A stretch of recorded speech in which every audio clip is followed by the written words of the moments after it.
15 лет на страже безопасности. Управление по делам ГО и ЧС Сосногорска отметило свой день рождения. За все эти годы сотрудникам управления не раз приходилось сталкиваться с разного рода чрезвычайными ситуациями. Пожары, ДТП, поиски пропавших людей, аварии на объектах ЖКХ.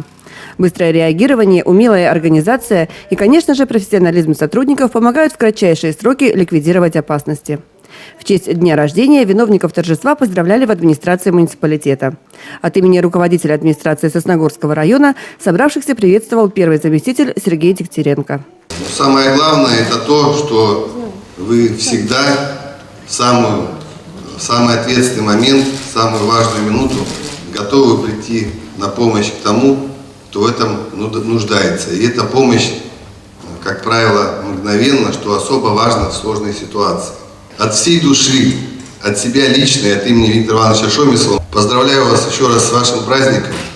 Желаю вам крепкого здоровья, семейного благополучия и спокойной работы.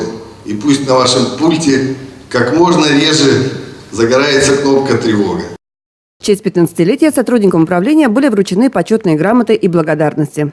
Особые слова прозвучали в этот день в адрес тех, кто стоял у истоков основания организации.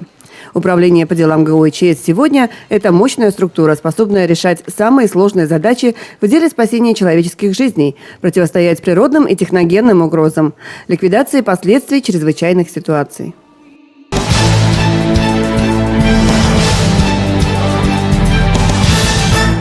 В минувшее воскресенье в общественной приемной главы Республики Коми состоялся личный прием министра национальной политики региона. Представители национальных культурных автономий района смогли пообщаться с Еленой Ермолиной и задать ей волнующие их вопросы. Один из таких – создание Дома дружбы. На территории нашего района активно работают общественные объединения украинцев, белорусов, немцев и многих других. Каждая из них за годы своей деятельности накопила богатейший культурный материал, который надо не просто где-то хранить. Необходимо, чтобы он стал достоянием не только для членов национальных автономий, но и для всех жителей района и его гостей. Как рассказал представитель белорусской диаспоры Геннадий Тарахов, тема создания Дома дружбы витает в воздухе уже давно, но реализовать его пока не получается. Одна из причин – отсутствие подходящего для этих целей помещения и условий его содержания. Как пояснила министр, муниципалитет вправе предоставить общественным организациям помещение бесплатно, но коммунальные услуги нужно будет возмещать. Однако средств на это у общественников нет. Как найти выход из сложившейся ситуации? На самом деле это все решается, вот этот вот вопрос объединения, так сказать, да, в единый центр или там Дом дружбы, как у них это звучит у представителей диаспор здесь в Сосногорске, это решается.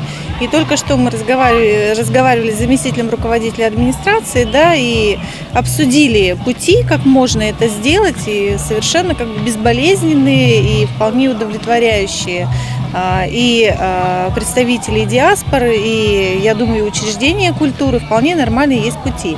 Поэтому, я думаю, свое развитие это получит, и Центр национальных культур, да, он, я думаю, в Сосногорске все-таки возникнет в скором времени.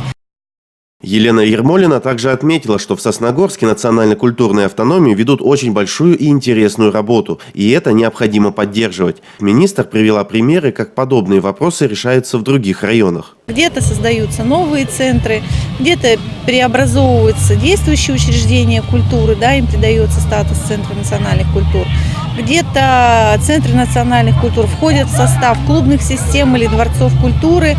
В разных муниципалитетах по-разному, разный подход. Но самое главное, что работа эта ведется. Поэтому у вас работа эта ведется в муниципалитете. При этом министр выразила уверенность, что возникновение единого центра для всех национальных автономий придаст новый импульс в их работе, а со своей стороны пообещала оказывать всяческую поддержку.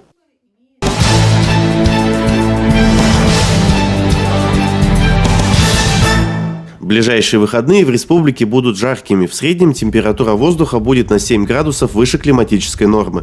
В большинстве районов столбик термометра приблизится к отметке в 30 градусов. Пройдут небольшие дожди с грозами.